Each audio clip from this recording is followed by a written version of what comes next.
कितने भी वेक्टर्स हो, 2 हो, 3 हो, 4 हो, 5 हो, उनका रिजल्टेंट कैसे निकाला जाता है बच्चों, उसके लिए हम लोगों ने मेथड देखी कि हम उनको सबको एक्स एक्सिस के अलॉन्ग, वाई एक्सिस के अलॉन्ग रिजॉल्व कर लेते हैं, समेशन एफ एक्स निकालते हैं, समेशन एफ वाई निकालते हैं, और फिर उनका रिजल्टेंट कैसे कैलकुलेट किया जाता है और रिजल्टेंट की डायरेक्शन कैसे निकाली जाती है बच्चों, ये हम लोग देख चुके हैं।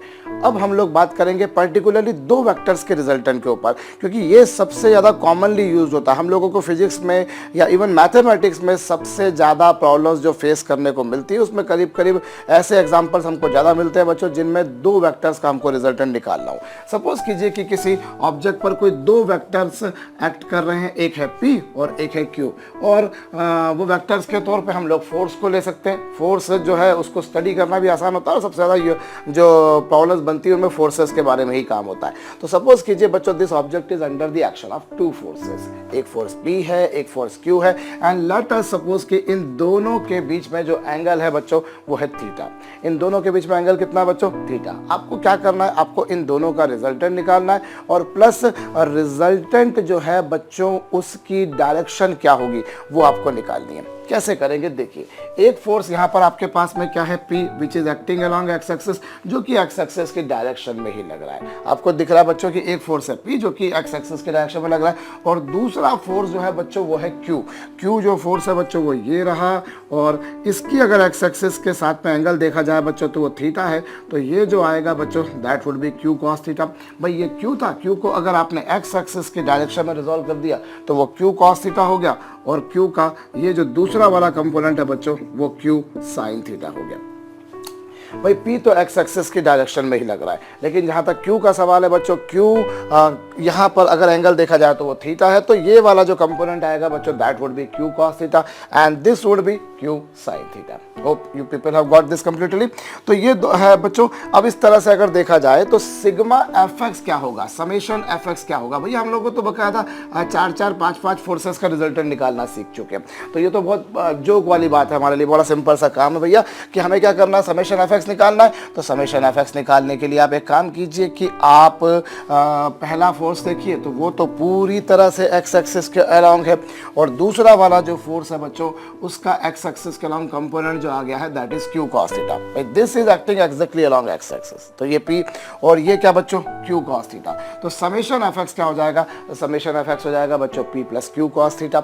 और रही बात समेशन एफ वाई की, समेशन एफ वाई की, तो देखिए ये जो फोर्स है ये वाई एक्सिस की डायरेक्शन में नहीं लग रहा, this is acting exactly along x axis, और अगर ये एक्स एक्सिस की डायरेक्शन में लग रहा है तो इसका y कंपोनेंट होगा बच्चों 0।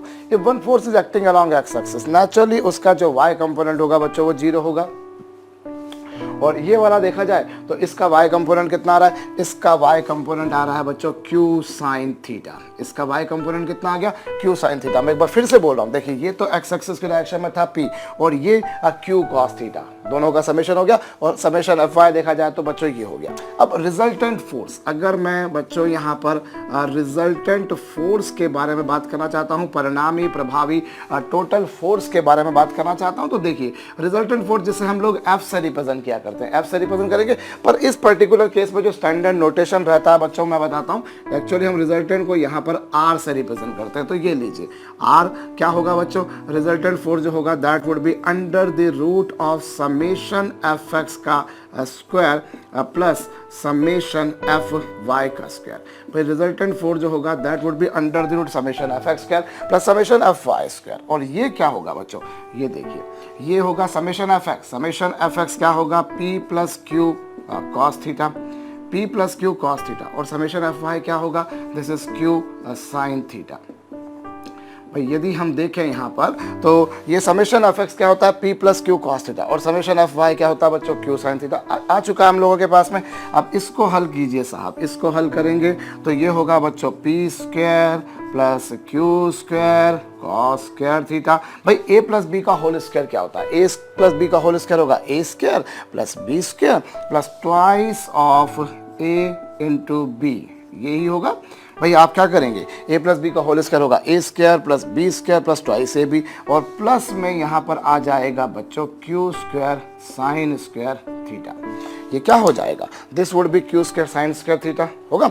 अब एक काम करिए साहब, आप ये रूट लीजिए, ये रूट लीजिए, और ये हो गया बच्चों P स्क्वायर और प्लस Q स्क्वायर। अब ये क्यू स्क्वायर कॉस का थीटा, ये क्यू स्क्वायर साइंस का थीटा, दोनों में से क्यू स्क्वायर कॉमन निकालिए।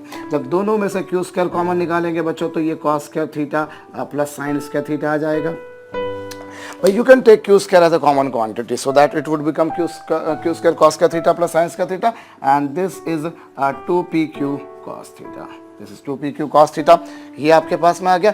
अब देखिए cos का थीटा प्लस sin का थीटा आप जानते हैं बच्चों कितना होता है, 1 होता है। भाई cos square plus sin square की आइडेंटिटी आप लोगों ने पढ़ी हुई है मैथमेटिक्स में, ट्राइगोनोमेट्री में। तो this would become p square plus q square into 1 into plus 2pq cos theta.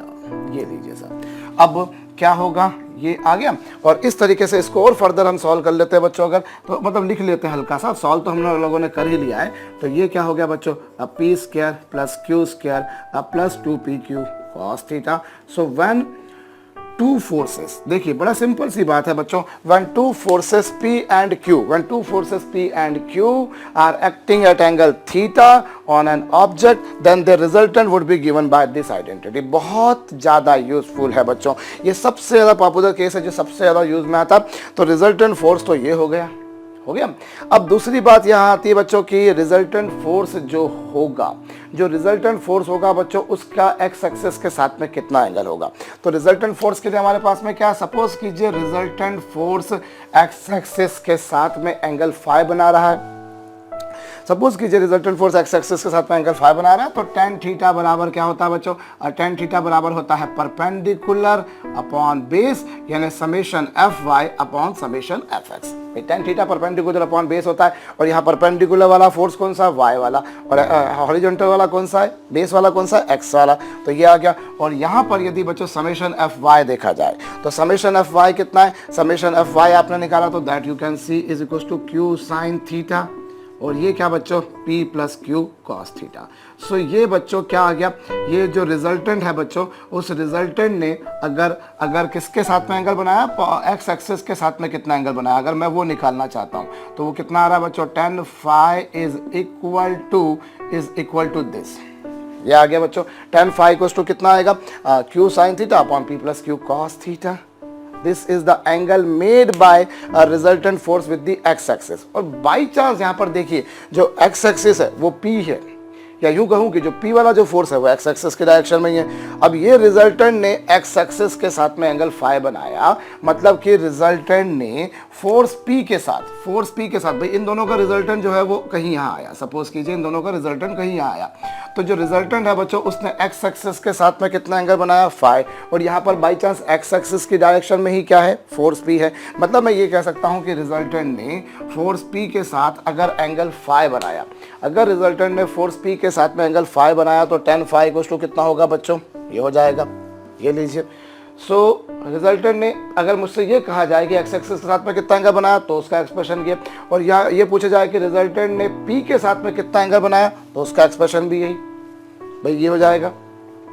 तो इस तरीके से हमने देखा कि किसी बॉडी पर अगर कोई दो फोर्सेस काम कर रहे हैं तो उनका रिजल्टेंट कुछ इतना आ रहा है, कितना आ रहा है, P square plus Q square plus 2pq cos theta, और उस रिजल्टेंट ने एक्स एक्सिस के साथ या P के साथ में जो एंगल फाई बनाया तो उसके लिए क्या बच्चों, वो ये हो गया। अब यहाँ पर मैं कुछ और काम की बात बताता हूँ बच्चों आपको। एक बात तो आप सर्टेनिटी के साथ समझ सकते हैं कि when an object is under the action of two forces only P and Q, that definitely उन दोनों का जो रिजल्टेंट होगा बच्चों वो उन दोनों के बीच में ही कहीं आएगा। भाई अगर कोई बॉडी पर दो फोर्सेस काम कर रहे हैं तो उनका रिजल्टेंट जो होगा वो उन दोनों की डायरेक्शन के बीच में ही कहीं होगा। That we can understand very easily कि हाँ साहब रिजल्टेंट की डायरेक्शन इन दोनों के बीच में ही कहीं होगी। अब यहाँ पर मैं आपको बताऊं बच्चों, एक्चुअली हम ये मैथमेटिकली भी प्रूव कर सकते हैं कि दोनों में से अगर दोनों फोर्सेस बिल्कुल बराबर हैं, अगर दोनों फोर्सेस की वैल्यूज बिल्कुल सेम है, बिल्कुल सेम, तो रिजल्टेंट उन दोनों के एंगल बायसेक्टर के अलाउंग होगा। इन दोनों का जो एंगल बन रहा है ना, रिजल्टेंट एग्जैक्टली उनके एंगल बायसेक्टर के बराबर होगा। What is the value of this is the value of this. तो रिजल्टेंट जो होगा बच्चों वो एग्जैक्टली उनके एंगल बायसेक्टर के अलाउंग होगा।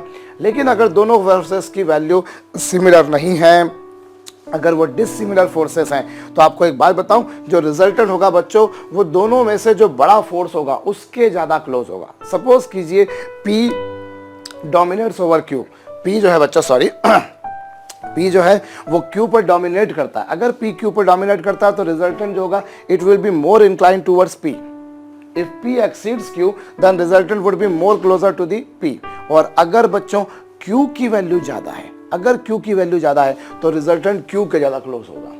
अगर दोनों की वैल्यू बराबर है तो रिजल्टेंट एग्जैक्टली दोनों से बराबर डिस्टेंस पर होगा, मतलब रिजल्टेंट की जो डायरेक्शन आएगी बच्चों वो एंगल बाइसेक्टर के अलोंग आएगी, एंगल बाइसेक्टर के अलोंग आएगी। और कैसे आएगी बताता हूं। सपोज कीजिए कि अगर दोनों फोर्सेस बराबर हो गए, P बराबर Q, अगर P बराबर Q हो गया तो बच्चों tan phi बराबर क्या होगा, और tan phi बराबर हो जाएगा, मैं Q की जगह भी क्या लिख सकता हूं बच्चों, P लिख सकता हूं, दोनों बराबर है तो tan phi बराबर क्या होगा बच्चों, P sin थीटा अपॉन ये तो P है और Q की जगह भी P लिख दिया, ये लीजिए साहब। अब अगली स्टेप में क्या कर सकते हो बच्चों, इसको P sin थीटा लिखा और ये P को कॉमन निकाल दिया तो 1 प्लस कॉस थीटा, और फिर P से P क्या हो गया, कैंसल हो गया। अभी साइन थीटा की बच्चों एक मैथमेटिकल आइडेंटिटी है, ट्रायगोनोमेट्री में हम लोग ये पढ़ा करते हैं। अगर आपको पता है तो बहुत अच्छी बात, लेकिन अगर नहीं पता है, खास तौर पे हो सकता है कि मेडिकल के स्टूडेंट्स को ये बात नहीं भी पता हो, तो यू मस्ट रिमेंबर कि साइन थीटा को क्या लिखते हैं बच्चों, 2 sin theta by 2 cos theta by 2। और मैं आपको बोल रहा हूँ बच्चों, जब भी कभी कोई नया आपके पास में मैथमेटिकल आइडेंटिटी आती है, खास तौर पे मेडिकल स्टूडेंट्स को जो इस समय लेक्चर देख रहे हैं बच्चों, जब भी कोई नई बात आती है तो आप उसको कॉपी के कुछ पेजेस लीजिए जिसमें आप लिखते चलिए हाथ के हाथ, तो आपको याद रहेगी। और कभी भी आपको मैथमेटिक्स के फार्मूले रिवाइज करने होगा तो आप उन चंद 4-5 पेजेस को देखेंगे, आपको सारे फार्मूले रिकॉल हो जाएंगे। क्योंकि जनरली जो मेडिकल के स्टूडेंट होते हैं भैया, वो बायोलॉजी फिजिक्स में थोड़े से स्केर्ड होते हैं, और सेकेंडली उनको जहाँ मैथमेटिक्स के फार्मूले लग जाते हैं वहाँ हाथ रुक जाते हैं। सो हाथ को बांधे नहीं रखना, हाथ को खोलना, हाथ को बांधने से तो काम ही रुक जाएगा। अभी भैया साइन थीटा को मैं लिख सकता हूँ 2 sin theta by 2 cos theta by 2। और रही बात बच्चों 1 प्लस कॉस थीटा, तो 1 प्लस कॉस थीटा बराबर हो सकता है बच्चों क्या, 2 cos थीटा बाय 2। ये भी एक आइडेंटिटी है, ये ध्यान रखिए। और एक और बता रहा हूँ, 1 माइनस कॉस थीटा बराबर क्या बच्चों, 2 sin थीटा बाय 2। ये भी याद रखिए। हालांकि इस तीसरी वाली आइडेंटिटी का इसमें कोई रोल नहीं है, बट याद रखना हमारा कर्तव्य और फर्ज है, फर्ज निभाइए, आगे चल के जरूरत पड़ सकती है। अभी 1 प्लस कॉस थीटा को क्या लिखा बच्चों, 1 प्लस कॉस थीटा को लिख दिया 2 cos theta by 2। 1 plus cos theta को लिख दिया 2 cos थीटा बाय 2। 2 से 2 क्या हो गया बच्चों, कैंसल, और एक कॉस से एक कॉस भी क्या हो गया, कैंसल। अभी क्या आएगा बच्चों, this is sine theta by 2, this is cos theta by 2, और साइन अपॉन कॉस क्या होता है बच्चों, साइन अपॉन कॉस होता है tan theta by 2। Sign theta upon cos theta क्या होता है, tan थीटा बाय 2। तो इस आधार पर अगर आप देखें, इस आधार पर यदि आप देखें बच्चों, तो आप क्या पाते हैं, आप ये पाएंगे कि tan phi बराबर आ गया tan थीटा बाय 2, मतलब phi कितना आ गया बच्चों, phi आ गया थीटा बाय 2। थीटा बाय 2 मतलब ये जो दोनों फोर्सेस के बीच में जो एंगल था, दोनों फोर्सेस के बीच में जो एंगल था, वो एंगल का एग्जैक्टली हाफ, थीटा बाय 2 मतलब क्या, एग्जैक्टली हाफ, मतलब ये हो गया बच्चों कि when two forces of equal magnitude are acting over an object, then resultant जो होगा बच्चों वो इस फोर्स P के साथ में कितना एंगल बनाएगा, थीटा बाय 2। अब अगर इसके साथ थीटा बाय 2 तो ये भी थीटा बाय 2 हो ही जाएगा ना, नेचुरल सी बात है बच्चों। तो इस केस में अगर दोनों फोर्सेस बराबर लग रहे हैं, अगर ये भी P और ये भी P, और दोनों के बीच में एंगल थीटा, तो रिजल्टेंट जो होगा बच्चों वो दोनों के साथ में ही कितना एंगल बनाएगा, थीटा बाय 2 और theta by 2। So when two forces of equal values are acting on an object, then resultant acts exactly along the angle bisector। Certainty के साथ में आप ये समझ लीजिए बच्चों कि दोनों फोर्सेस का रिजल्टेंट उन दोनों के बीच में आना है, दोनों की वैल्यूज अगर बराबर है तो ठीक बीच में आना है। और अगर दोनों में से किसी एक की वैल्यू ज़्यादा है बच्चों, मतलब डिफरेंट वैल्यूज़ के हैं, तो आप देखेंगे कि जो रिजल्टेंट होगा उसका पलड़ा डोमिनेटिंग बड़े फोर्स की तरफ झुका रहेगा, मतलब वो बड़े फोर्स की तरफ ज़्यादा क्लोजर होगा और छोटे फोर्स से थोड़ा सा दूर हो जाएगा।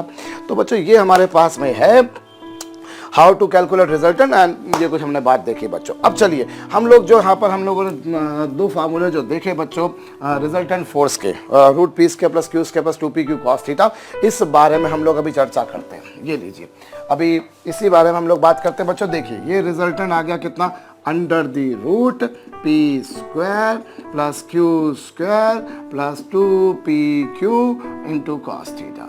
Theta is the angle between those two forces. अब बच्चों यहाँ पर हम दो बातें देखते हैं।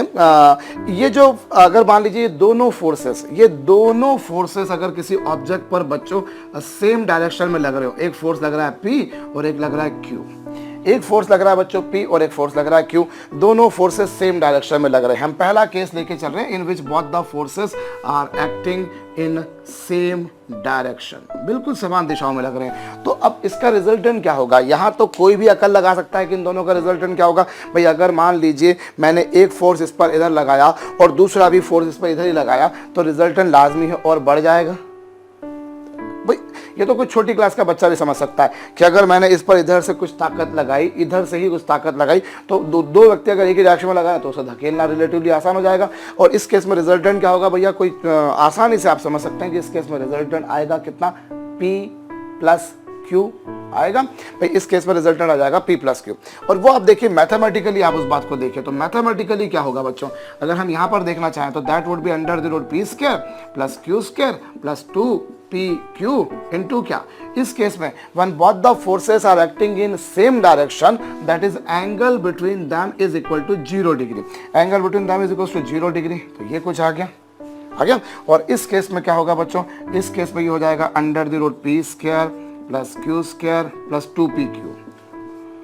cos 0 की वैल्यू कितनी होती है? cos 0 की वैल्यू 1 होती है। cos 0 की वैल्यू 1 होती है बच्चों, तो इस तरीके से क्या आएगा? इस तरीके से a square plus b square plus 2ab, a square plus b square plus 2ab क्या हो जाएगा? a प्लस बी का होल स्क्वायर होगा। भाई ये P square plus Q square plus 2PQ, और cos 0 की वैल्यू 1 हो गई तो उससे यह आ गया। और इस तरीके से बच्चों इन दोनों फोर्सेस का जो रिजल्टेंट आएगा, इन दोनों फोर्सेस का जो रिजल्टेंट आएगा बच्चों, वो कितना आ जाएगा? P प्लस Q आ जाएगा। भाई स्क्वायर है, रूट से स्क्वायर हट गया और बचाइए। तो ये हमारे पास में क्या आ गया बच्चों? हमारे पास में इन दोनों फोर्सेस का रिजल्टेंट आ गया। कब आया बच्चों? When both the forces are acting in same direction, जब दोनों फोर्सेस सेम डायरेक्शन में लग रहे हैं तो। और दूसरा केस बच्चों, अगर मैं इसी ऑब्जेक्ट पर बच्चों अगर मैं क्या करता, एक फोर्स इधर लगाता और एक फोर्स इधर लगाता, when these two forces are acting in opposite directions, जब ये दोनों बच्चों विपरीत दिशाओं में काम करें, तो इस केस में क्या होगा? इस केस में बच्चों इनके बीच जो एंगल होगा दैट वुड बी 180 डिग्री, वो 180 डिग्री होगा। अगर मैंने दोनों फोर्सेस की डायरेक्शन अपोजिट ले ली तो भैया इनका जो एंगल होगा वो 180 डिग्री होगा। अब ऐसे केस में रिजल्टेंट क्या होगा? थोड़ा सा भेजा लगाएं, इधर से फोर्स लगा रहा हूँ P, इधर से लगा रहा हूँ Q, अपोजिट डायरेक्शन में लगा रहा हूँ। तो अपोजिट डायरेक्शन में अगर मैं फोर्स लगाता हूँ तो इसे धकेलना या इसे खींचना मेरे लिए डिफिकल्ट हो जाएगा। It will become difficult task for me. Why? Because मैं इधर से फोर्स लगा रहा हूं लेकिन वहां से विरोध भी हो रहा है, उसका अपोजिशन, उसका रेस्ट्रिक्शन भी हो रहा है। तो बच्चों इस केस में हम सोच सकते हैं जो रिजल्टेंट आना चाहिए वो क्या आना चाहिए? क्योंकि दोनों अपोजिट डायरेक्शन में, इसलिए रिजल्टेंट क्या आएगा? आप P माइनस Q। भाई पिछले केस में क्या था? अगर मैं ये सारा मैथमेटिक्स नहीं भी लगाता तब भी मुझे अकल आई थी कि हाँ यार इस केस में रिजल्टेंट P प्लस Q होगा। और इस केस में क्या होगा? अपोजिट डायरेक्शन में लग रहे तो P माइनस Q होगा। P माइनस Q होगा। ये मैथमेटिकली समझिए। मैथमेटिकली अगर हम समझे बच्चों तो क्या होगा? यहाँ पर देखिए, अब P square plus Q square plus 2PQ cos 180। और ये क्या हो जाएगा बच्चों? ये देखिए, ये under the root P square plus Q square और अब प्लस 2PQ, और cos 180 की वैल्यू अब बच्चों होती है -1। ये आपको नहीं पता होगी शायद, क्योंकि 0 डिग्री से 90 डिग्री की वैल्यूज तो मेरे को पता है, सबको याद रहती है ऑलमोस्ट, लेकिन 90 के क्रॉस वाली नहीं याद होती। किसी किसी को होगी, हो सकता है किसी किसी को नहीं भी होंगी। तो ये भी मैथमेटिक्स में, ट्रिग्नोमेट्री में आप लोग पढ़ लिया करते हैं। cos 180 की वैल्यू कितनी? -1। अब ये क्या हो गया बच्चों? ये हो गया under the root P square plus Q square minus 2PQ। This is P square plus Q square minus 2PQ। और A square plus B square minus 2AB क्या होगा बच्चों? A square plus B square minus 2AB होगा A minus B का whole square. A minus B का whole square होगा। भाई A square plus B square minus 2AB जो होता है बच्चों, A माइनस B का होल स्क्वायर होता है। और ये स्क्वायर है, ये रूट है। तो अगर मैं इसको सॉल्व करूंगा बच्चों तो मैं क्या पाऊंगा? ये जो इसका रिजल्टेंट आएगा वो आएगा बच्चों कितना? अब P माइनस Q। इसका रिजल्टेंट क्या आएगा बच्चों? P minus Q। और ये देखिए, ये जो मैंने माइनस साइन लगाया है, ये माइनस साइन का मतलब क्या है? इस माइनस साइन का मतलब होता है बच्चों बड़े में से छोटे को माइनस करना है। अगर P बड़ा है तो P माइनस Q, और Q बड़ा है तो Q माइनस P। भाई अगर आपने दो फोर्सेस अपोजिट डायरेक्शन में है तो रिजल्टेंट P माइनस Q होगा, लेकिन ये डिसाइड करना पड़ेगा ना कि दोनों में से बड़ा कौन। भाई बड़ा जो होगा उसमें से छोटे को माइनस करेंगे। अगर P बड़ा है तो P माइनस Q, और अगर Q बड़ा है तो Q माइनस P। ये बेसिकली एल्गोरिथम रहेगा बच्चों। यहाँ तो क्या था, सिंपल P प्लस Q, लेकिन यहाँ पर ये रहेगा। अच्छा, एक बात और भी समझ सकते हैं कि अगर मैंने फोर्स P इधर लगाया, फोर्स Q भी इधर ही लगाया, तो रिजल्टेंट बढ़ जाएगा, P प्लस Q हो जाएगा, दैट वी कैन अंडरस्टैंड। और नेचुरल सी बात है बच्चों कि इस केस में जो रिजल्टेंट होगा उसकी डायरेक्शन वही होगी जो इन दोनों की डायरेक्शन है। भाई अगर मान लीजिए इस ब्लॉक पर मैं इधर फोर्स लगाता हूँ, दूसरा भी इधर लगाता है, तो ये तो अल्टीमेटली उसी डायरेक्शन में जाना है। मतलब जो रिजल्टेंट आएगा इस सिचुएशन में वो उन दोनों की डायरेक्शन में ही आएगा। Resultant would act exactly in the same direction, इसी डायरेक्शन में होगा। लेकिन बच्चों यदि मैंने यहाँ पर दोनों फोर्सेस अपोजिट डायरेक्शन में लगाए तो रिजल्टेंट आएगा P माइनस Q। और नेचुरल सी बात है बच्चों, बड़े में से छोटे को माइनस करेंगे, ये भी हम समझ चुके हैं। और इसमें एक और बात आप समझ सकते हैं कि दोनों में से जो बड़ा होगा रिजल्टेंट उसी की डायरेक्शन में रहेगा। भाई अगर सपोज कीजिए मैं यहाँ पर 30 न्यूटन का फोर्स लगाता हूँ, इधर से 50 न्यूटन का फोर्स लगता है। भाई I am applying force of 30 Newton from this side on this direction, 50 Newton इस डायरेक्शन में, तो रिजल्टेंट बच्चों इधर चला जाएगा क्योंकि उधर से फोर्स ज़्यादा लगा था। लेकिन अगर इधर से 50 हो, इधर से 30 हो, तो रिजल्टेंट इधर होगा। भाई जीतेगा कौन? दोनों में से जो ताकतवर होगा, दोनों में से जो डोमिनेटिंग होगा। तो रिजल्टेंट इस केस में आएगा ये, and it would be acting in the direction of the dominating और द लार्जर फोर्स। दोनों में से जो बड़ा होगा बच्चों, उसमें से छोटे को हम माइनस कर देंगे। ये बेसिकली मैथमेटिकल एल्गोरिथम यहाँ पर रहेगा बच्चों। तो देखिए, हमने देखा कि अगर किसी ऑब्जेक्ट पर दो फोर्सेस लगते हैं तो उनके रिजल्टेंट जो है बच्चों वो अपोजिट डायरेक्शन के केस में ये और सेम डायरेक्शन में ये।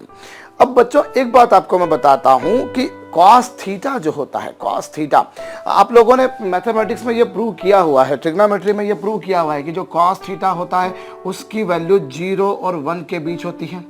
दैट यू हैव प्रूव कि cos थीटा की वैल्यू 0 1 के बीच होती है। अगर नहीं भी प्रूव किया तो मैं आपको बताता हूं। देखिए, cos थीटा जो होता है वो होता है बेस और हाइपोटेनियस का ratio. It is equals to the ratio of base and hypotenuse. और किसी भी हालत में बच्चों बेस हाइपोटेनियस से बड़ा नहीं हो सकता। जो लार्जेस्ट साइड होती है उसको आप हाइपोटेनियस बोलते हैं। तो ये हमेशा बड़ा रहेगा, ये हमेशा छोटा होगा। Base can not exceed hypotenuse. Base hypotenuse से बच्चों कभी बड़ा नहीं हो सकता, इम्पॉसिबल। ये हमेशा छोटा होगा, ये हमेशा बड़ा होगा। तो दोनों का रेशो बच्चों हमेशा 1 से छोटा होगा। भाई ये छोटा है, ये बड़ा है, तो दोनों का रेशो निश्चित रूप से, अवश्यंभावी रूप से 1 से छोटा होगा। इन दोनों का रेशो 1 से छोटा होगा। अब इन दोनों का रेशो अगर 1 से छोटा है तो cos थीटा की वैल्यू 1 से छोटी है। अभी हम आगे चल के मैथमेटिक्स में, ट्रायगोनोमेट्री में और भी बात प्रूव करेंगे कि जो cos थीटा होता है बच्चों, उसकी वैल्यू जो होती है that lies somewhere in between -1 and +1। इसकी वैल्यू बच्चों -1 और +1 के बीच होती है। इसकी वैल्यू हमेशा बच्चों -1 और +1 के बीच ही होती है, कंफर्म। ये ध्यान रखिए। मैं इसको दूसरी भाषा में कहूं बच्चों कि जो cos थीटा होता है वो हमेशा -1 से बड़ा होता है और 1 से छोटा होता है। मतलब cos थीटा की मिनिमम वैल्यू कितनी होती है बच्चों? cos थीटा की मिनिमम वैल्यू होती है -1 और cos थीटा की मैक्सिमम वैल्यू क्या होती है बच्चों? +1। Again I revise. भाई cos थीटा -1 से +1 के बीच होता है। मतलब cos थीटा की जो मिनिमम वैल्यू होती है वो होती है -1 और cos थीटा की जो मैक्सिमम वैल्यू होती है बच्चों वो +1 होती है। अब आप देखिए, यहां पर आपने cos थीटा की कितनी वैल्यू पुट करी थी? 1 पुट करी थी। भाई जब दोनों फोर्सेस सेम डायरेक्शन में लग रहे थे, when both the forces were acting in the same direction, तो आपने cos 0 रखा था जिसकी वैल्यू 1 आई थी। मतलब आपने इस केस में cos थीटा की मैक्सिमम वैल्यू प्लेस करी थी। आपने इस केस में cos थीटा की मैक्सिमम वैल्यू प्लेस करी थी। और जब cos थीटा की आप मैक्सिमम वैल्यू प्लेस करेंगे तो नेचुरल सी बात है बच्चों, जो रिजल्टेंट आएगा वो भी क्या आएगा? मैक्सिमम।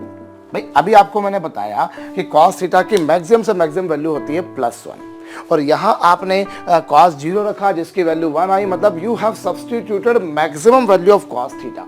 आपने cos थीटा की मैक्सिमम वैल्यू रखी है, मतलब जो रिजल्टेंट आएगा बच्चों वो इस केस में मैक्सिमम आएगा।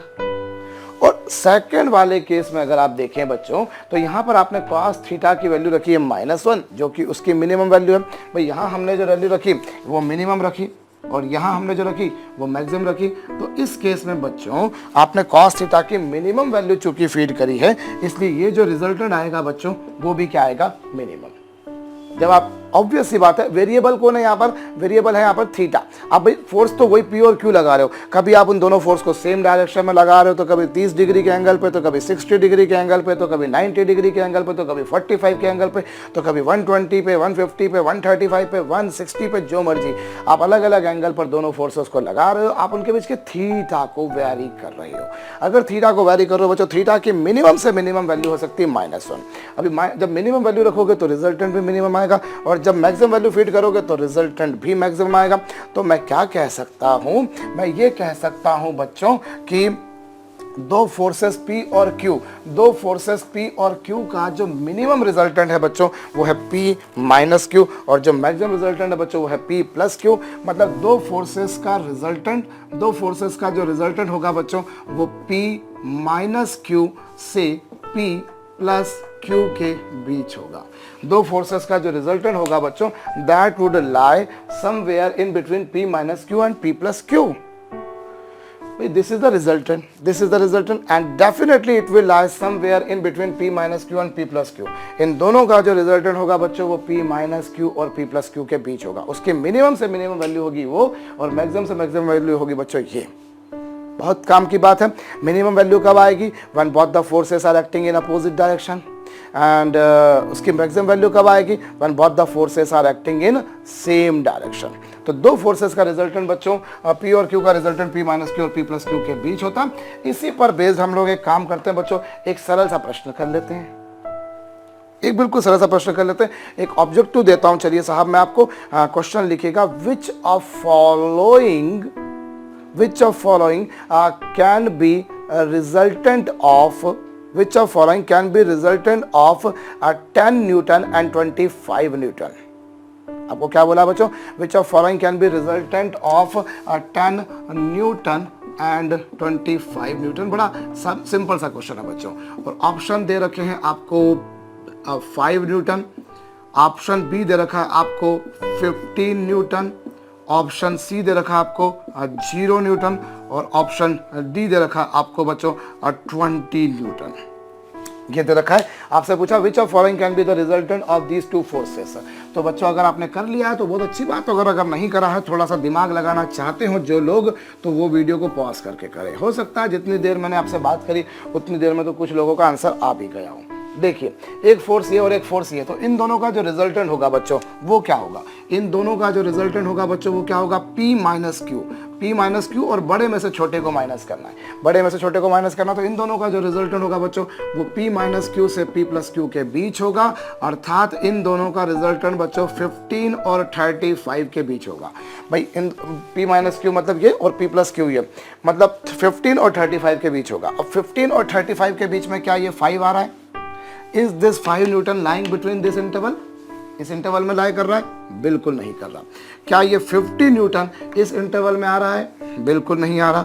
क्या ये 0 न्यूटन इस इंटरवल में आ रहा है, नहीं आ रहा। भाई it should lie between 15 and 35, 15 हो, 16 हो, 17 हो, 18 हो, 19 हो, अप टू 35 हो। सो ये उस रेंज में नहीं आया, ये उस रेंज में नहीं आया, ये उस रेंज में नहीं आया, ये बकायदा आ रहा है। भाई 15 और 35 के बीच में ही 20 आएगा। सो आई से आंसर जो है बच्चों वो 20 हो जाएगा। तो इस तरह से रहा बच्चों। हम इस पर एक और सम करते हैं। चलिए एक क्वेश्चन मैं आपको बोल रहा हूं बच्चों, when two forces of equal magnitude are acting on an object. अगला क्वेश्चन बोल रहा हूं, when two forces of equal magnitude are acting over an object such that their resultant is also equal to their magnitude. Two forces of equal magnitude are acting over an object such that resultant of them is also equal to their magnitude. Find out angle between those two given forces. Question समझ में आ गया बच्चों। आपको क्या दे रखा है, आपको ये गिवन है कि दो फोर्सेस हैं, दो फोर्सेस है इक्वल मैग्नीट्यूड के, P और Q, P और Q दोनों के मैग्नीट्यूड इक्वल हैं और किसी बॉडी पर लग रहे हैं, और इनका जो रिजल्टेंट है वो भी इन्हीं के बराबर है, वो भी इन्हीं के बराबर है बच्चों। ये दोनों फोर्सेस P और Q लग रहे थे और रिजल्टेंट का मैग्नीट्यूड भी इनके बराबर है, मतलब P बराबर Q बराबर R। आपको पूछा है इन दोनों के बीच का एंगल, यही पूछा था, तो होप आपने पॉज करके करा होगा। अब देखिए बच्चों, अब मैं क्या कर सकता हूँ, मैं रिजल्टेंट का फार्मूला लिखूँ। तो रिजल्टेंट का फार्मूला क्या है बच्चों, P square plus Q square plus 2PQ cos theta.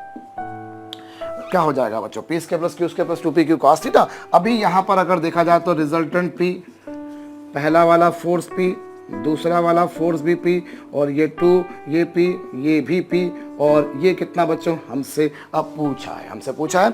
अभी मैं एक काम करता हूँ, स्क्वायरिंग बोथ द साइड, मैं दोनों पक्षों का बच्चों वर्ग कर रहा हूँ। अगर मैं p का स्क्वायर करूंगा तो p स्क्वायर आएगा, इसका स्क्वायर करूंगा, और ये p square plus p square बच्चों 2p स्क्वायर, ये p का स्क्वायर p स्क्वायर, और इधर p square plus p square 2p square, और प्लस कितना होगा बच्चों, this is 2p square cos theta, ये हो जाएगा। अभी p स्क्वायर से p स्क्वायर, ये भी क्या बच्चों कैंसिल, इधर p स्क्वायर कॉमन निकाल के कैंसिल हो जाएगा, और यहाँ क्या आएगा बच्चों 1 is equal to 2 plus 2 cos theta. भाई ये आ गया 1, ये आ गया 2, ये आ गया 2 कॉस थीटा आ गया। अभी इस 2 को लेफ्ट हैंड साइड पे ले आइए। अभी इसको मैं अगर लेफ्ट हैंड साइड पे ले आऊं तो बच्चों 1 माइनस 2 इज इक्वल टू कितना होगा, माइनस 2 कॉस थीटा, ये आ जाएगा। और यहाँ से क्या आएगा बच्चों, यहाँ से आएगा -1 is equal to 2 cos theta, और इससे क्या आएगा बच्चों, कॉस थीटा बराबर कितना, -1/2। इससे कॉस थीटा की वैल्यू आ गई बच्चों -1/2, और कॉस थीटा की वैल्यू -1/2 कब होती है बच्चों, कुछ लोग बोलेंगे 60 डिग्री, बट 60 डिग्री पर -1/2 नहीं होती बच्चों, 60 डिग्री पर होती है +1/2 होती है। cos 60 पर वैल्यू 1/2 होती है, लेकिन यहाँ -1/2, और -1/2 कब होती है बच्चों, -1/2 होती है 120 डिग्री पर, 120 डिग्री पर। और मैंने आपको पहले भी कहा बच्चों कि ये बिल्कुल कंठस्थ रखो, इसी चैप्टर के दौरान कहा है, कहा है मैं आपको याद दिलाता हूँ, इधर 120 डिग्री या फिर 2π/3 रेडियन। आपको ध्यान हो बच्चों, मैंने आपको क्वेश्चन कराया था कि दो यूनिट वेक्टर्स का सम जो है वो भी एक यूनिट वेक्टर के बराबर है। आपको ध्यान हो बच्चों, दो यूनिट वेक्टर का सम एक यूनिट वेक्टर के बराबर है, तो बताइए इन दोनों वेक्टर्स के बीच में एंगल कितना होगा, किया था हमने। और इसमें मैंने कहा था, मैंने ये क्वेश्चन के साथ में आपको एक क्वेश्चन और करवाया था, इसी चैप्टर में करवाया मैंने, कि अगर ये तो यूनिट वेक्टर है, अगर यूनिट ना होते तो कोई और भी होते, लेकिन उनकी वैल्यूज अगर सेम होती तो निश्चित बात है कि अगर रिजल्टेंट भी उन्हीं के बराबर आ रहा है तो बिल्कुल ये स्टाम्प पेपर पे लिखा हुआ है कि उनके बीच में एंगल 120 होगा। इसे कंठस्थ रखो, याद रखो कि अगर दो इक्वल फोर्सेस एक बॉडी पर लगते हैं, रिजल्टेंट भी उन्हीं के बराबर आता है, तो श्योर उन दोनों के बीच में एंगल 120 डिग्री यानी कि 2π/3 रेडियन होगा। एनीवेज, तो ये बच्चों आपके पास में क्या आ गया, ये आपके पास में आ गया बच्चों इन दोनों के बीच का एंगल। अब एक क्वेश्चन और करते हैं, चलिए एक क्वेश्चन मैं आपको और दे रहा हूं बच्चों कि एक बॉडी पर, एक ऑब्जेक्ट पर दो फोर्सेस काम कर रहे हैं। क्वेश्चन ध्यान से समझिएगा बच्चों, एक ऑब्जेक्ट पर दो फोर्सेस काम कर रहे हैं जिनका रिजल्टेंट है 1:2, जिनके जो एक सेकेंड, एक बॉडी पर दो फोर्स काम कर रहे हैं जिनका रेशो है 1:2। Two forces in ratio 1:2 are acting over an object. Their resultant is equal to 50 Newton. Their resultant is equal to 50 Newton, and resultant is at 90 degree with resultant is making angle 90 degree with the smaller force. Resultant is making 90 degree angle with the smaller force. Find out those two forces. मैं question को revise कर देता हूं बच्चों। On an object two forces are acting whose ratio is 1:2। Two forces in ratio 1:2 are acting over an object. इनका जो resultant दे रखा है that resultant is equal to 50 newton, and it is given that जो resultant है it is at angle 90 degree with smaller force. Resultant जो है बच्चों वो स्मॉलर फोर्स के साथ में एंगल 90 डिग्री का बना रहा है। आपको पूछा है बच्चों दोनों फोर्सेस की इंडिविजुअल वैल्यूज। पॉज करके करिए। मैं समझ सकता हूँ कि ये क्वेश्चन जब मैं लिखवाता हूँ इस तरह से तो किसी को थोड़ा सा हो सकता है कि लगे कि यार क्वेश्चन लिखा मिल जाता सर, बोर्ड पर लिख देते तो अच्छा रहता, पर मैं थोड़ा सा उसमें इरिटेट हो जाता हूँ, तो मैं बोल देता हूँ, आपको समझ भी चुके होंगे, और जनरली इस तरह से भी काम हो सकता है। अभी देखिए बॉडी पर ये दो फोर्स काम कर रहे हैं भाई, एक बॉडी पर दो फोर्स काम कर रहे हैं, उनमें से एक फोर्स उन फोर्सेस का रेशो कितना है, उन फोर्सेस का रेशो है 1:2। फर्ज कीजिए कि अगर उनमें से एक फोर्स है x तो दूसरा फोर्स नेचुरली बच्चों होगा 2x होगा। अब एक फोर्स x तो दूसरा फोर्स 2x, तो इनका रिजल्टेंट क्या होगा बच्चों, रिजल्टेंट होगा 50 under the root of p² plus q² p square plus q square plus 2 into p into q into cos theta. भाई हमें जो है मैंने मान लिया कि उन दोनों के बीच में जो एंगल है वो थीटा है। मुझे नहीं पता रिजल्टेंट कितना के बीच में एंगल कितना है, और सॉरी दोनों फोर्सेस के बीच में एंगल कितना है। कई अक्लमंद लोग ऐसे होंगे जहाँ पे थीटा को लिख देंगे 90 डिग्री, पर आपसे ये नहीं बोला कि दोनों फोर्सेस के बीच में एंगल 90 है। आपसे ये बोला है कि जो रिजल्टेंट है वो स्मॉलर फोर्स के साथ में 90 डिग्री का एंगल सबटेंड करता है। रिजल्टेंट की डायरेक्शन जो आ रही है वो स्मॉलर के साथ में 90 डिग्री आ रही है। मुझसे प्रश्न में ये कहीं नहीं कहा है कि रिजल्ट दोनों फोर्सेस के बीच में एंगल 90 है। मैं बार बार रिपीट कर रहा हूं बच्चों, I am repeating once again. मुझसे प्रश्न में ये कहीं नहीं बोला है कि दोनों फोर्सेस के बीच में एंगल 90 है। मुझसे ये कहा है कि रिजल्टेंट स्मॉलर फोर्स के साथ में एंगल 90 डिग्री बना रहा है, ये कहा है मुझसे ये कहा है कि रिजल्टेंट स्मॉलर फोर्स के साथ में एंगल 90 डिग्री बना रहा है। मुझे क्या पता दोनों फोर्स के बीच में एंगल कितना है। सो लेट मी सपोज आप दोनों के बीच में एंगल थीटा है, मान लिया। अभी r equals to under the root p square plus q square plus 2p q cos theta, ये कर दिया। अभी एक काम करता हूँ बच्चों, मैं दोनों बाजू स्क्वायर करता हूँ। 50 का स्क्वायर कितना होगा 2500, 50 का स्क्वायर हो जाएगा बच्चों 2500, और फिर क्या बच्चों, ये x का स्क्वायर और फिर ये 2x का मतलब 4x स्क्वायर, फिर 2 2 4x स्क्वायर cos थीटा। ये लीजिए बच्चों, ये x स्क्वायर हो गया, ये 4x स्क्वायर हो गया, और ये 4x स्क्वायर cos थीटा। तो यहाँ पर हमारे पास में क्या आ गया बच्चों, this is 2500 is equal to 5। अब एक काम कीजिए, यहाँ से आप चाहें तो x स्क्वायर कॉमन निकाल दीजिए, या फिर अभी ऐसे रखते हैं, चलिए इसको 5x स्क्वायर, भाई x square plus 4x square कितना होगा 5x स्क्वायर और plus 4x square cos theta. So इससे मैंने समीकरण नंबर 1 इक्वेशन नंबर 1 नाम दे दिया। अभी मेरे पास में दो क्वांटिटीज यहाँ पर अननोन है, एक तो x भी अननोन है और दूसरा थीटा भी अननोन है। अब बच्चों अब दूसरी बात लेके चलते हैं। आपसे ये कहा है कि जो रिजल्टेंट है वो स्मॉलर फोर्स के साथ, जो रिजल्टेंट है भैया वो स्मॉलर फोर्स के साथ में कितना एंगल बना रहा है 90 डिग्री का एंगल बना रहा है। अब भैया यहाँ पर जरा डायग्राम बनाइए। पहले एक फोर्स x था और एक फोर्स 2x था। अभी सोचिए एक फोर्स x है और दूसरा फोर्स 2x है। ऐसे लग रहे हैं इस ऑब्जेक्ट पर, ये दो फोर्स लग रहे हैं, एक x और एक 2x। अब जरा खोपड़ी लगाइए, एक x है और एक 2x है, दोनों में स्मॉलर फोर्स कौन सा x है। अब आपको बोल रहे हैं कि जो रिजल्टेंट है वो स्मॉलर फोर्स के साथ में एंगल 90 बना रहा है। रिजल्टेंट जो है भैया वो स्मॉलर फोर्स के साथ में एंगल 90 बना रहा है, तो ये लीजिए रिजल्टेंट जो कि स्मॉलर के साथ में एंगल 90 बना रहा है। अब सबसे बड़ी बात तो ये कि ये क्या इस तरह का डायग्राम पॉसिबल है।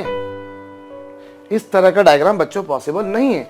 क्यों नहीं पॉसिबल? क्योंकि अभी हमने देखा कि जब हम दो फोर्सेस का रिजल्टेंट निकालते हैं तो रिजल्टेंट दोनों फोर्सेस के बीच में से जाता है, दोनों फोर्सेस के बीच में जाता है। अगर दोनों की वैल्यू बराबर है तो बिल्कुल बीच में से जाएगा, और अगर अलग अलग है तो स्मॉलर फोर्स के पास में रहेगा और लार्जर फोर्स के पास में रहेगा। तो अब यहाँ पर देखिए, अभी यहाँ पर अगर आप ये ऐसा लेते हैं और ये ऐसा लेते हैं तो रिजल्टेंट जो है वो उन दोनों के परपेंडिकुलर हो ही नहीं सकता। आप रिजल्टेंट को ऊपर करने जाएं या रिजल्टेंट को नीचे करने जाएं, ये संभव ही नहीं है। This is absolutely not possible. भाई ये कैसे पॉसिबल हो सकता है?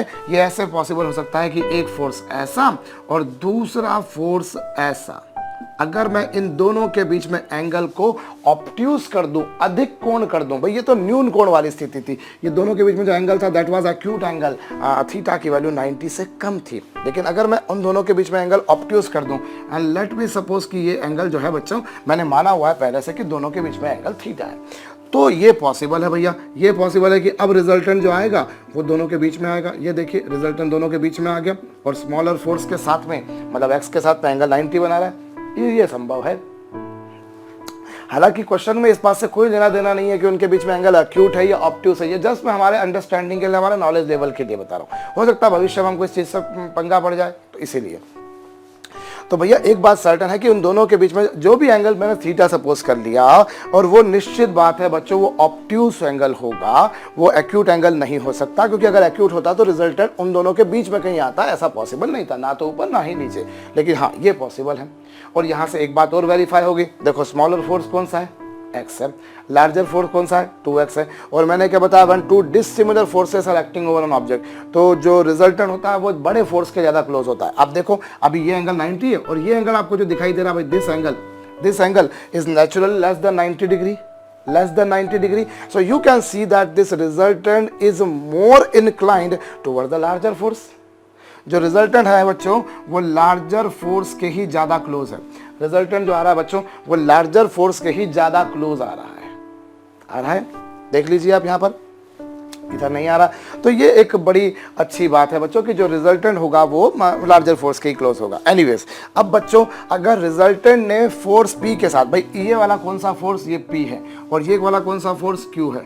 अभी आप जानते हैं यहाँ पर कि रिजल्टेंट अगर फोर्स P के साथ में एंगल फाई बनाता है तो उसका एक्सप्रेशन होता है बच्चों Q sine theta upon P plus Q cos theta.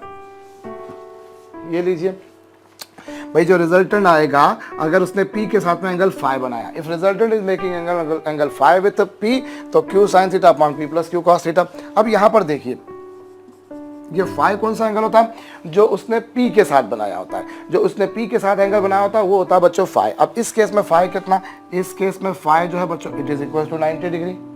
जो फाई है बच्चों वो 90 डिग्री होगा, तो ये क्या हो जाएगा, this would B Q sine theta upon P plus Q cos theta. भाई यहाँ पर थीटा दोनों फोर्सेस के बीच का एंगल होता है और फाई उसने P के साथ जितना एंगल बनाया वो होता है। ये आ गया। और 1090 की वैल्यू कितनी होती है बच्चों, 1090 की वैल्यू होती है इन्फिनिटी। 1090 की वैल्यू क्या होती है बच्चों, इन्फिनिटी। और इन्फिनिटी कब पॉसिबल है, अभी आप इसकी खोपड़ी लगाइए, इन्फिनिटी कब पॉसिबल है। भाई इन्फिनिटी को अगर मैं अगली स्टेप में 1/0 लिख दूं तो आई डोंट सी कि किसी को कोई प्रॉब्लम होगी। अगर मैं इसकी वैल्यू को 1/0 भी लिख दूं तो कोई प्रॉब्लम नहीं होनी चाहिए, इन्फिनिटी है। तो ये इसका मतलब क्या हो गया, इसका मतलब ये हो गया बच्चों कि P plus Q cos theta, P plus Q cos theta बराबर कितना हो गया बच्चों, 0 हो गया। But denominator has become 0। और P की वैल्यू कितनी बच्चों, from the diagram it is certainly sure that P की वैल्यू x है, Q की वैल्यू 2x है इनटू cos थीटा बराबर कितना बच्चों, 0। ये वैल्यू x है, ये वैल्यू 2x है इनटू cos थीटा। और यहां से बच्चों अगर मैं cos थीटा की वैल्यू निकालूं तो वो आप पाएंगे माइनस एक्स अपॉन 2x। भाई नेक्स्ट स्टेप में x को आप उधर ले जाइए, फिर 2x से डिवाइड कर दीजिए, ये आ जाएगा। तो यहां पर बच्चों cos थीटा की वैल्यू -1/2 आ गई। cos थीटा की वैल्यू -1/2 आ गई, मतलब थीटा की वैल्यू फिर वही घिसी पिटी सी बात बच्चों 120 डिग्री या फिर 2π/3 आ गई। 120 डिग्री या 2π/3 आ गई।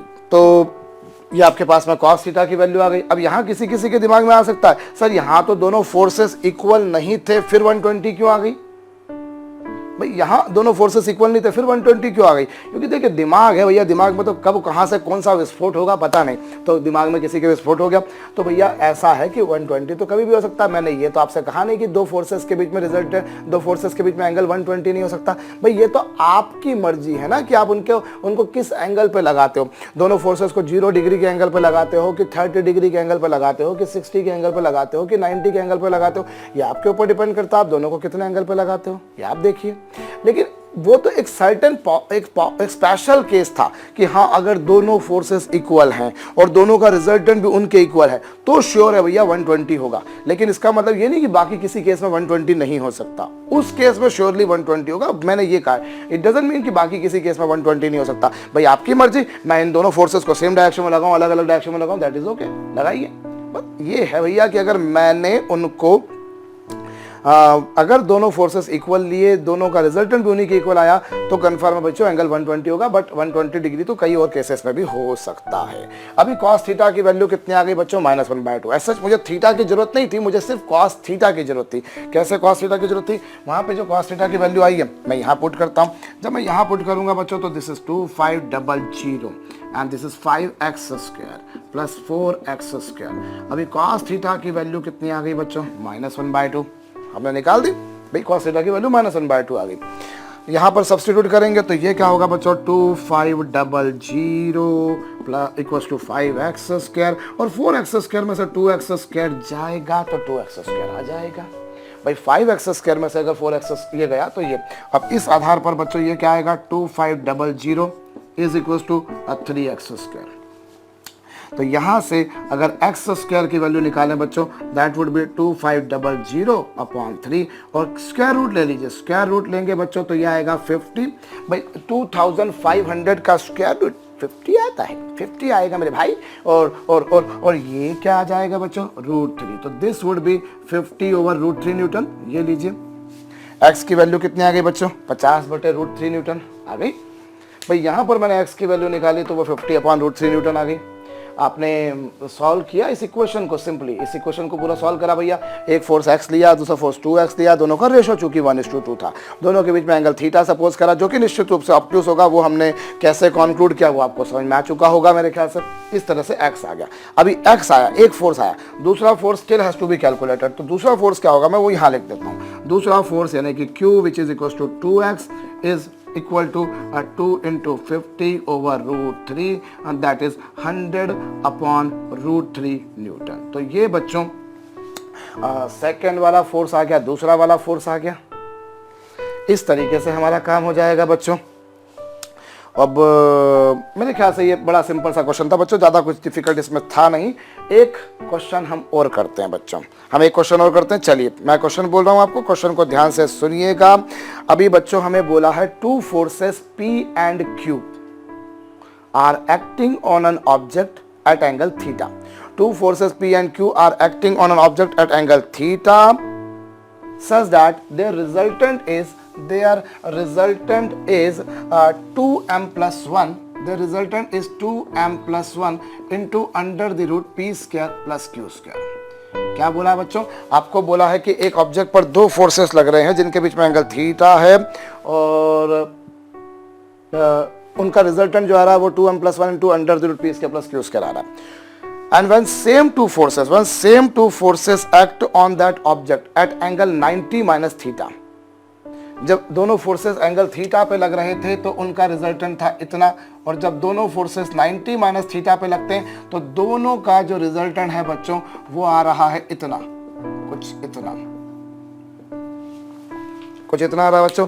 अब आपको बोला है यहाँ पर एंगल थीटा पे लगा तो रिजल्टेंट क्या है, ये एंगल 90 माइनस थीटा पे लगा तो रिजल्टेंट क्या है, ये आपको ये पूछा है बच्चों tan थीटा की वैल्यू। सिंपल, मैंने क्या बोला आपको, you find out the value of tan theta and your answer should be in terms of m की टर्म्स में आपका आंसर आना चाहिए। वीडियो को पॉज करके करिए बच्चों, m की टर्म्स में आना चाहिए आंसर। वीडियो को पॉज करके करिए, देखिए क्या होगा।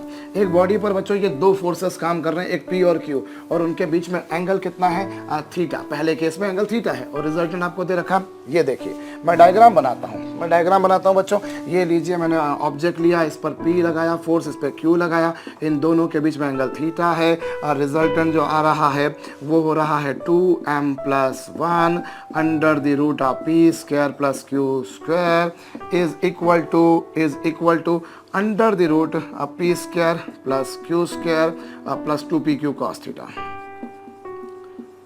ये कुछ है बच्चों।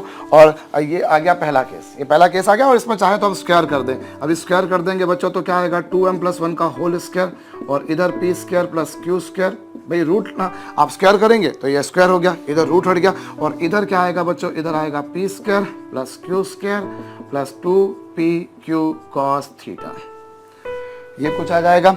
अभी ये आ जाएगा बच्चों। अब एक काम कीजिए, इसको इधर ले आइए, इसको लेफ्ट हैंड साइड पे ले आइए। तो लेफ्ट हैंड साइड पे लाने पर क्या होगा बच्चों, दिस वुड बिकम 2m+1 का whole square into P² plus Q² minus, इसको इधर ले आइए लेफ्ट हैंड साइड पर। तो ये हो गया बच्चों P² प्लस Q² और इज इक्वल टू कितना बच्चों, 2pq cos थीटा।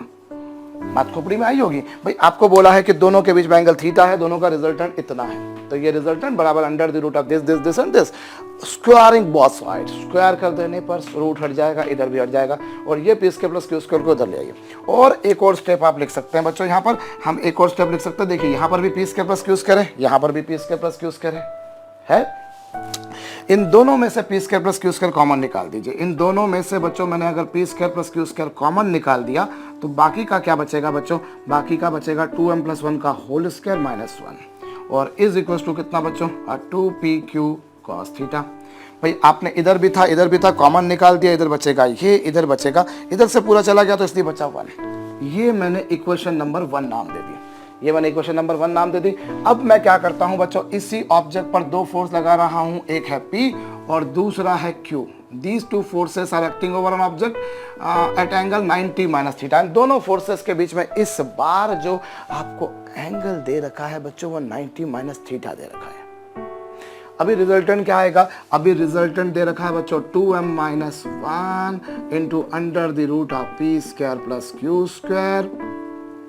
भाई इनका रिजल्टेंट दे रखा है इतना, which would be equal to under the root of p square plus q square plus 2pq into cos 90 minus theta. भाई हम क्या लिखा करते हैं, हम लिखते हैं ना रिजल्टेंट होता है बच्चों under the root p square plus q square plus 2pq cos theta, ऐसा ही लिखा करते हैं। Theta is the angle between those two vectors, those two forces. Here you see that angle is equal to 90 minus theta, 90 minus theta. Now you do one thing, you square both sides. अभी आप दोनों side square कीजिए। अभी square करेंगे तो ये हो जाएगा कुछ इतना, और इधर रूट हट जाएगा बच्चों तो P square plus q square, और राइट हैंड साइड पर क्या होगा बच्चों, this would become P square plus q square plus 2pq, और cos 90 माइनस थीटा होता है बच्चों sin थीटा।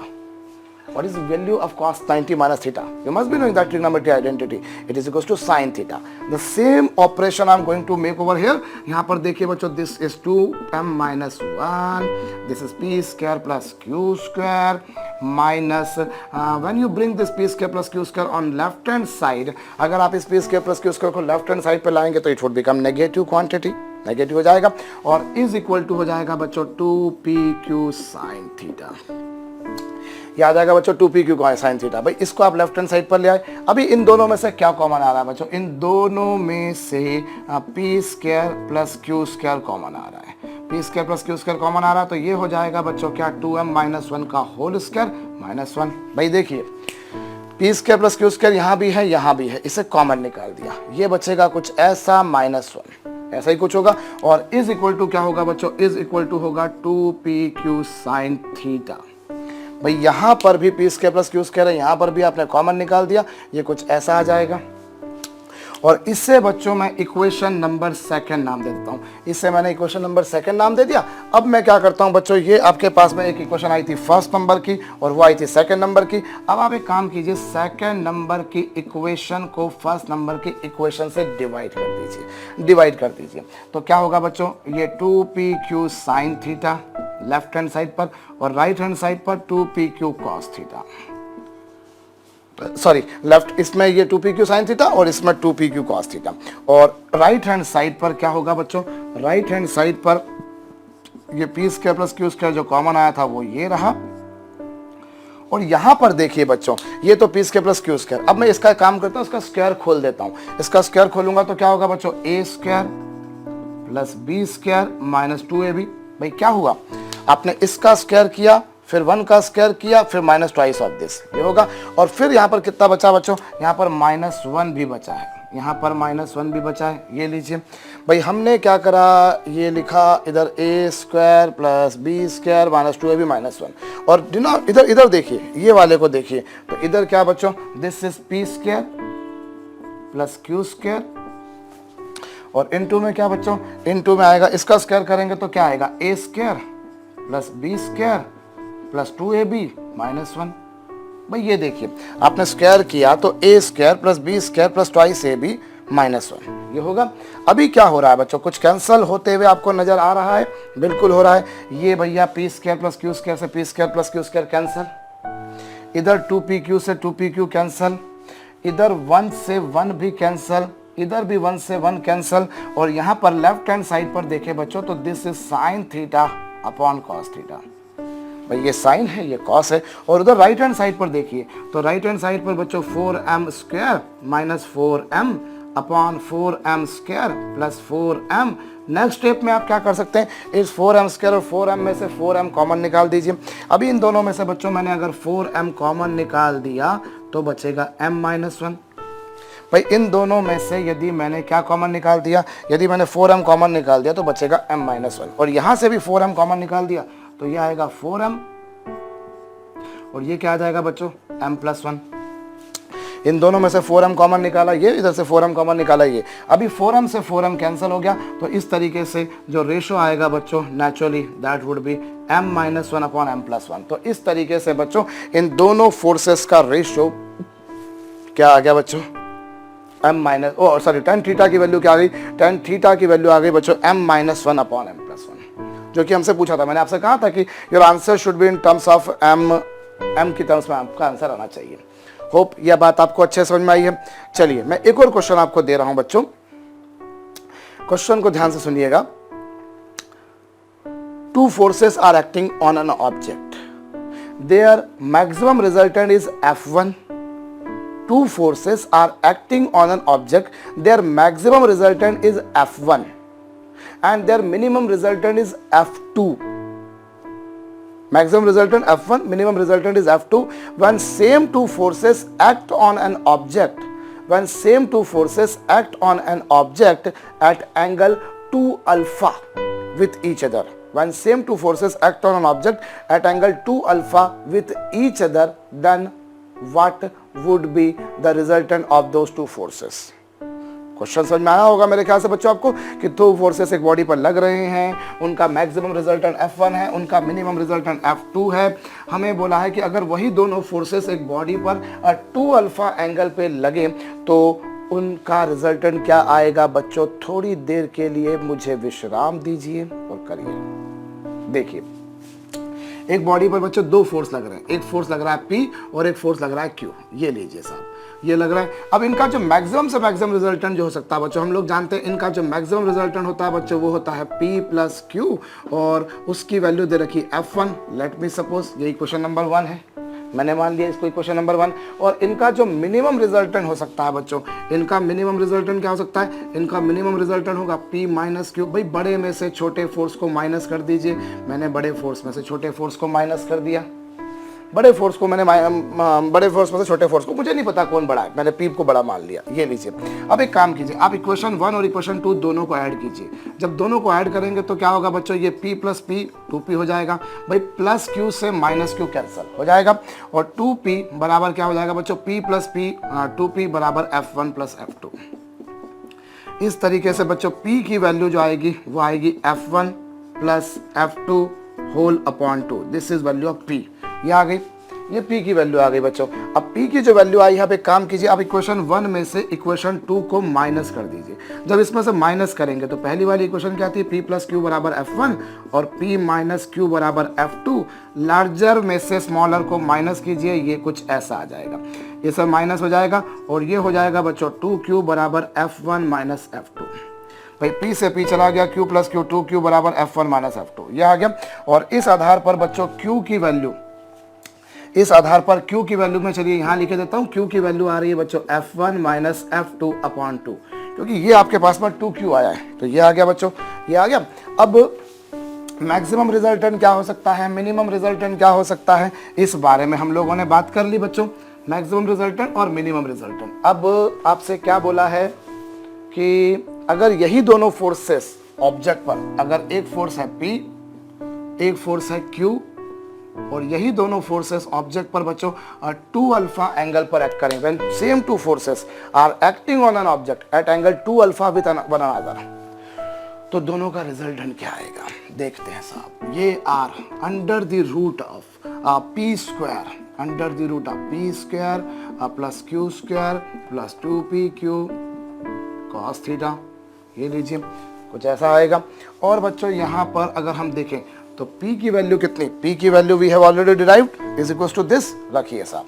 अभी क्या होगा, P की वैल्यू क्या होगी बच्चों, F1 प्लस F2 बाय 2 का होल स्क्वायर। और Q क्या होगा बच्चों, वो है F1 माइनस F2 अपॉन 2 और चूंकि उसका स्क्वायर था वही बात यहाँ पर भी कर देंगे, प्लस ट्वाइस ऑफ P मतलब F1 प्लस F2 अपॉन 2 और ये क्या बच्चों F1 minus F2 upon 2 into क्या बच्चों cos। और दोनों के बीच में एंगल कितना है बच्चों, दोनों के बीच में एंगल है 2 alpha, has been given in the problem. ये लीजिए साहब, हमने P की वैल्यू रखी, हमने Q की वैल्यू रखी, हमने यहाँ पर भी वही काम करा बच्चों। अब देखिए यहाँ पर मुझे थोड़ी सी मेहनत ज़्यादा करना पड़ेगी, थोड़ा सा मैथमेटिक्स लगेगा। ये लीजिए साहब, मैंने जब बच्चों यहाँ पर काम करूँगा तो क्या होगा, पहले तो इसका स्क्वायर कीजिए, इसका स्क्वायर करेंगे बच्चों तो F1 square plus F2 square plus 2F1 F2 आएगा। a प्लस बी का होल स्क्वायर क्या होगा, a square plus b square plus 2ab। अच्छा 2 का स्क्वायर क्या होगा बच्चों 4, 2 का स्क्वायर होगा 4 होगा। और फिर यहाँ पर भी 2 का स्क्वायर 4 होगा, गौर कीजिए, इधर 2 का स्क्वायर 4, इधर भी 2 का स्क्वायर 4।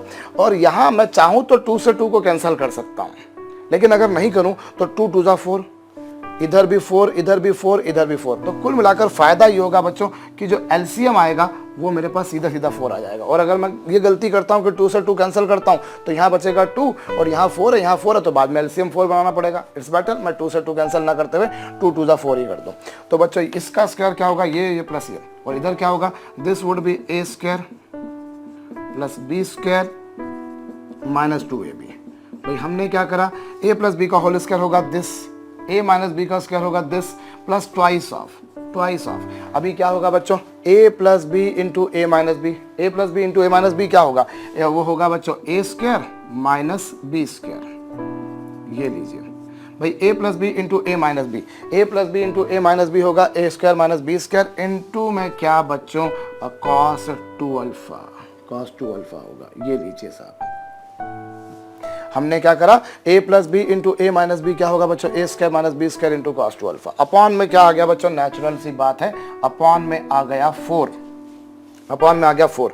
अभी कुछ कैंसिल हो रहा है, बिल्कुल हो रहा है, ये प्लस 2f1f2 माइनस के 2f1f2 से कैंसिल हो गया भाई, ये इससे कैंसिल हो गया। और जब ये इससे कैंसिल हो गया तो r की वैल्यू क्या आई, r की वैल्यू आ जाएगी बच्चों क्या, ये लीजिए साहब, इसको हम आगे लिखते हैं। तो देखिए ये f1 स्क्वायर और ये भी f1 स्क्वायर, गौर कीजिए, ये f1 स्क्वायर है, ये भी f1 स्क्वायर है। कुल मिलाकर क्या हो जाएगा बच्चों, 2f1 स्क्वायर हो जाएगा। f1 square plus f1 square will become 2f1 square. ऐसे ही f2 square plus f2 square will become 2f2 square हो जाएगा। प्लस अभी 2f1 स्क्वायर का मल्टीप्लाई कीजिए, भाई देखो f1 square plus f1 square, 2f1 square, f2 square plus f2 square, 2f2 square, और यहाँ पर क्या होगा बच्चों 2f1 square into cos 2 alpha. तो ये हो जाएगा 2f1 square cos 2 alpha, 2f1 square into cos 2 alpha, और ये इसका मल्टीप्लाई करेंगे तो minus 2f2 square cos 2 alpha. भाई हमने इनका सबका मल्टीप्लाई करा, 2f1 square cos 2 alpha, 2f2 square cos 2 alpha, और अपॉन में कितना बच्चों, अपॉन में आ जाएगा 4, अपॉन में आ जाएगा 4 आ जाएगा। अब एक काम करिए, अब थोड़ा सा आपको और मैथमेटिक्स लगाना पड़ेगा बच्चों। यहाँ पर मैं आगे बताता हूँ आपको, इस केस में हमें रिजल्टेंट जैसे हम निकाल रहे हैं, तो इधर एक काम कीजिए बच्चों, इन दोनों में से ये 2f1 स्क्वायर यहाँ भी है, 2f1 स्क्वायर यहाँ पे भी है, 2f1 स्क्वायर यहाँ पर भी है, इधर भी 2f1 स्क्वायर, इधर भी 2f1 स्क्वायर, कॉमन निकालिए। कॉमन निकाल देंगे बच्चों, बचेगा 1 plus cos 2 alpha, 2f1 square common निकाल दिया, 1 प्लस cos 2 अल्फा, और इन दोनों में 2f2 स्क्वायर है तो उससे कॉमन निकाल दिया बच्चों, तो दैट इज 2f2 स्क्वायर, और बचेगा कितना 1 माइनस cos 2 अल्फा। भाई इधर दोनों में से मैंने 2f2 स्क्वायर कॉमन निकाल दिया, ये आ गया, और अपॉन में कितना आ रहा है बच्चों, अपॉन में आ रहा है 4, अपॉन में आ रहा है 4, ये कुछ आ गया। और अभी थोड़ी देर पहले बच्चों मैंने आपको एक मैथमेटिक्स की आइडेंटिटी बताई थी कि 1 प्लस cos थीटा बराबर होता है बच्चों 2 cos स्क्वायर थीटा बाय 2। आपको याद आ रहा हो बच्चों, 1 प्लस cos थीटा बराबर क्या होता है 2 cos स्क्वायर थीटा बाय 2। तो उस आधार पर अभी देखिए ये 2 अल्फा है, तो अगर मैं वो लिखूं तो 1 प्लस cos 2 अल्फा, तो क्या हो जाएगा, ये हो जाएगा बच्चों 2 cos स्क्वायर अल्फा हो जाएगा। भाई theta has been replace by 2 alpha, theta को आपने 2 अल्फा से रिप्लेस किया, अगर थीटा को यहाँ 2 अल्फा से रिप्लेस किया तो थीटा को यहाँ भी 2 अल्फा से रिप्लेस करोगे, तो 2 अल्फा अपॉन 2 कितना होगा बच्चों, अल्फा होगा। भाई थीटा की जगह लिखा 2 अल्फा, यहाँ भी थीटा की जगह 2 अल्फा, तो 2 अल्फा अपॉन 2 मतलब ये हो गया। और इसी तरीके से हम लोगों ने ये भी देखा था बच्चों कि 1 माइनस cos थीटा, वहां तो उसकी जरूरत नहीं पड़ी थी, लेकिन यहाँ जरूरत पड़ जाएगी। देखिए मैंने कहा था भैया भविष्य में जरूरत पड़ सकती है। 1 माइनस cos थीटा बराबर क्या बच्चों, 2 sin square theta, 2 sin square theta. तो उस आधार पर बच्चों 1 माइनस cos 2 अल्फा बराबर क्या हो जाएगा 2 cos square sin square theta by 2। तो बच्चों ये क्या हो जाएगा 2 sin स्क्वायर, और ये 2 अल्फा बाय 2 यानी कि अल्फा आ जाएगा, ये आ गया।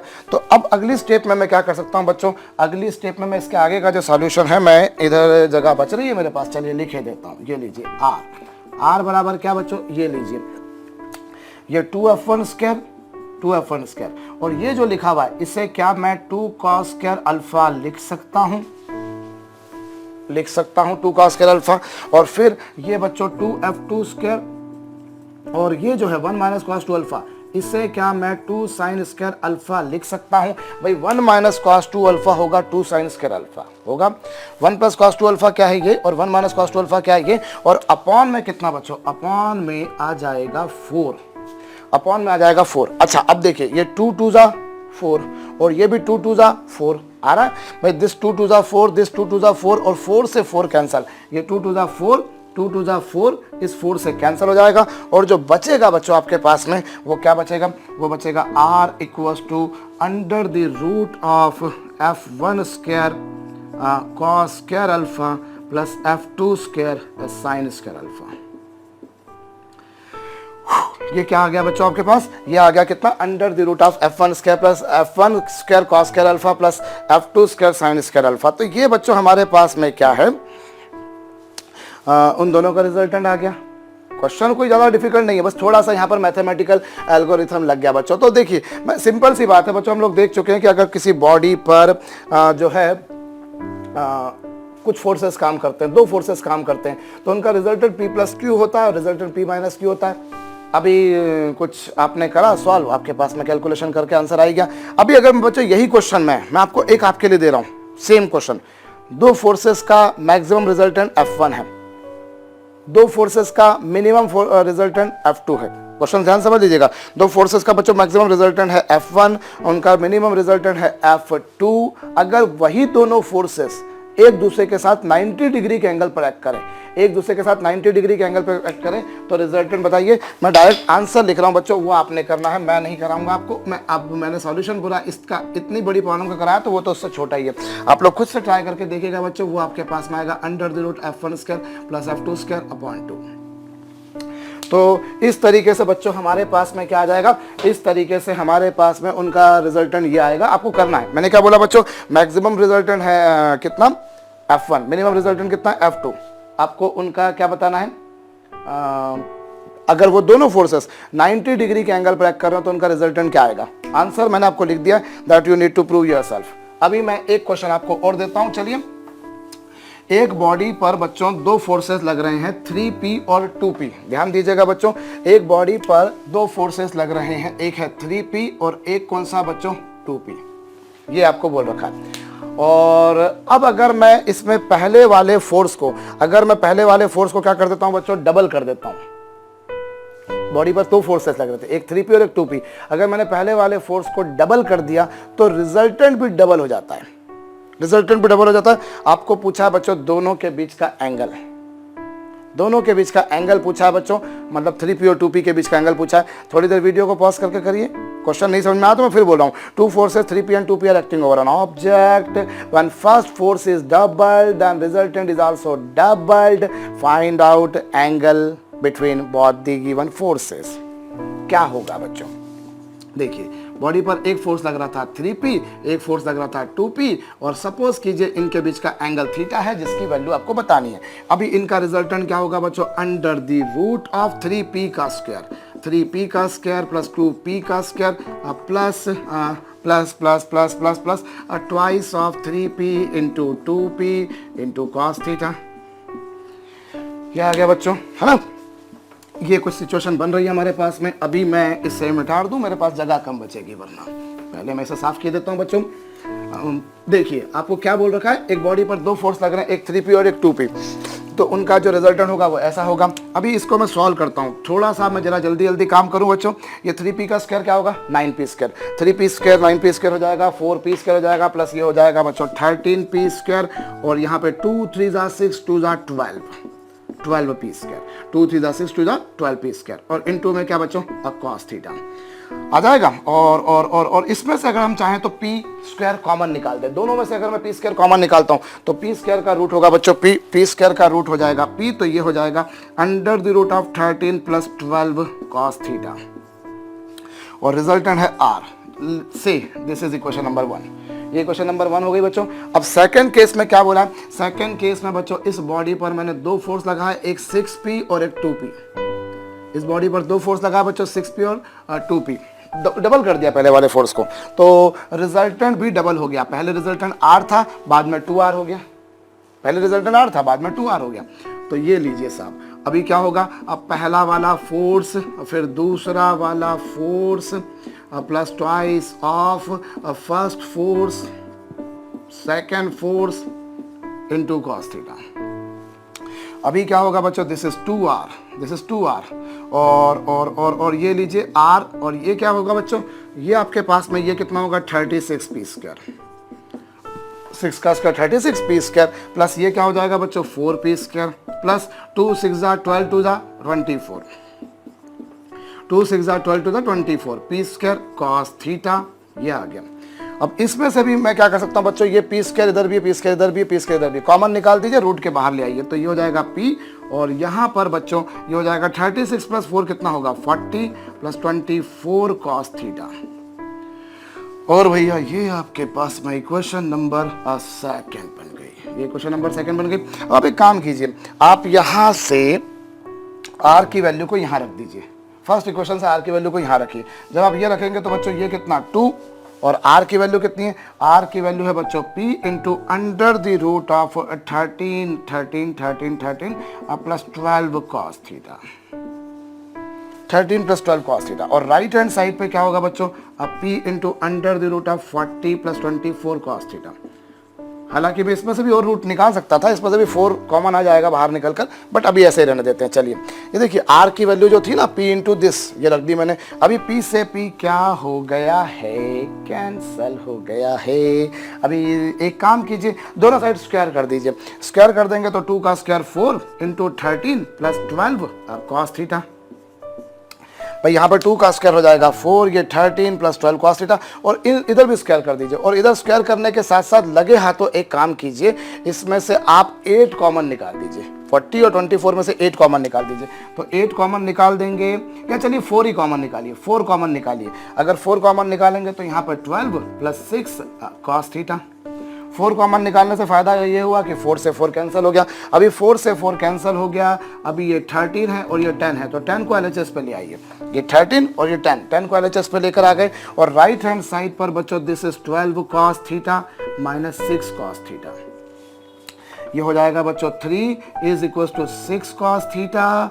तो उस आधार पर बच्चों कॉस थीटा की वैल्यू आ जाएगी 3/6, और 3/6 यानी 1/2, 3/6 यानी 1/2, और इस आधार पर बच्चों थीटा की वैल्यू कितनी आ जाएगी 60 डिग्री। तो ये कोई ज़्यादा कॉम्प्लेक्स काम नहीं था बच्चों, बड़ी सरलता पूर्वक आपके पास में थीटा की वैल्यू 60 डिग्री आ गई है।